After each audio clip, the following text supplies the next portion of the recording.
Hello everyone. ఈ మామిడికాయలు ఎంతమందికి తెలుసో కామెంట్ చేయండి. నేనైతే ఫస్ట్ వీటిని చూసి పప్పాయానో టెంకాయలు అనుకున్నాను, కానీ ఇవి ఓన్లీ స్పెషల్లీ ఫర్ ఊరగాయ ఊరగాయ మామిడికాయలు అంటారు. మీరేమంటారో కామెంట్ చేయండి. మంచిగా కడిగి తుడిచి ఒక 3 కాయలు అయితే దండిగా ఊరగాయ అవుతుంది. కడిగి తుడిచి ముక్కలు కోసి ముక్కలు ఎండలో ఆరబెట్టుకోవాలి. ఆరబెట్టుకున్న తర్వాత ఉప్పు వేసి కల్లుప్పును మిక్సీ పట్టి వేసుకోవాలి. అందులో నూనె ఉప్పు అన్నీ కలిపిన తర్వాత మీ కారానికి తగ్గట్టు, మీ టేస్ట్కి తగ్గట్టు, మీరు తినే కారం తగ్గట్టు కారపొడి వేసుకోవాలి. కొంచెం పసుపు, అలాగే ఆవాలు, మెంతిపిండి డ్రై రోస్ట్ చేసి మిక్సీ పట్టినవి. మీ ఇష్టం, మీరు మెత్తగానే చేసుకోవచ్చు. మేమైతే కొంచెం కోర్స్గానే గ్రైండ్ చేసి వేసుకుంటాము, టేస్టీగా ఉంటుందని చెప్పి తినేటప్పుడు.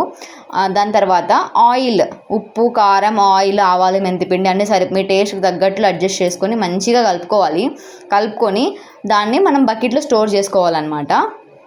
అంతే, వెరీ సింపుల్, ఇన్స్టెంట్ ఆవకాయ. ఇది చాలా ఈజీగా అయిపోద్ది. ఓన్లీ ఆయిల్, పసుపు, కారప్పొడి, ఆవాలు, మెంతిపిండి ఉంటే ఈజీగా చేసేసుకోవచ్చు. Do try it.